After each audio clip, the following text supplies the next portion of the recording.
So when we first started, it was very much a learning process, everything we had to learn along the way. What changed for you when Rudy joined, working-wise? It was everything, I guess, because we'd worked for so long with between just the four of us, without having someone like Rudy come in with a completely different set of ideas in terms of rhythm. So when you have such a component that's so heavy in our songs, like as the rhythm section, to have someone else come in with a completely different perspective. But how did you do that before then? We had another drummer who wasn't as skilled as Rudy, and also we just sort of worked off a drum machine. So just program beats, which obviously are completely different to having someone actually play progressions and come up with ideas and fills, even cymbals.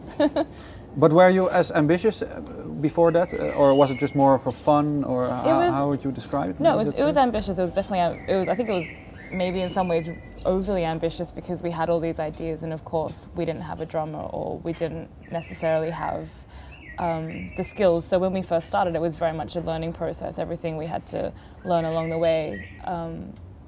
And we had a lot of ambition, like we were always like, we want to do this and try this. We were like, well, let's just get a drum machine and try and learn how to use it. So that was like the first step, and then you kind of go from there.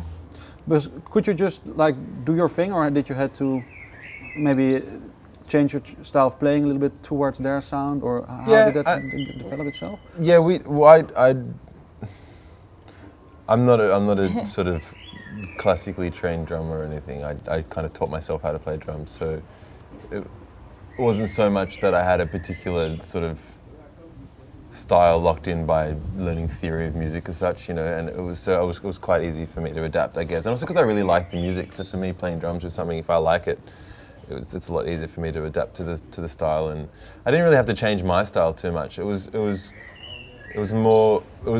really exciting, to be honest, to come in and learn these songs, and because some of the songs were half finished or already written, or some of them were, you know, sort of bits and pieces were sort of here and there, and I just kind of came in and you know, adding that extra element and learning the bits and pieces and putting it all together, and like Sam said, taking it away from being just the drum machine into being more of a live feel.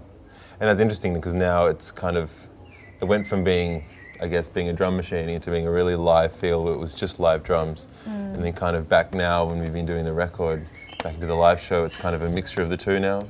So we're using both live drums, and I'm also triggering drum sounds, and we've got drum machine stuff that's coming in that's being live triggered as well. So it's kind of meshing the two now, live. Are the tracks that are on Sacrifice, are there still from that stage where you were in Australia, or was it? Most of them are. I mean, everything that's on the album is from the last 2 years. So it's some stuff, a couple of tracks that we wrote.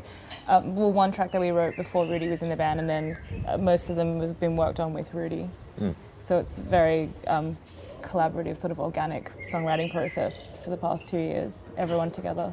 Because were you, as an outsider, did they have a big fold of songs that you said, well, we have to do this, this, this, and this, or was there like not a more narrow selection or you wanted already made that selection for yourselves? I think just the way that we work is naturally is like all together. So even if we had something when Rudy came in, we did rework it with him, with his input and with his ideas.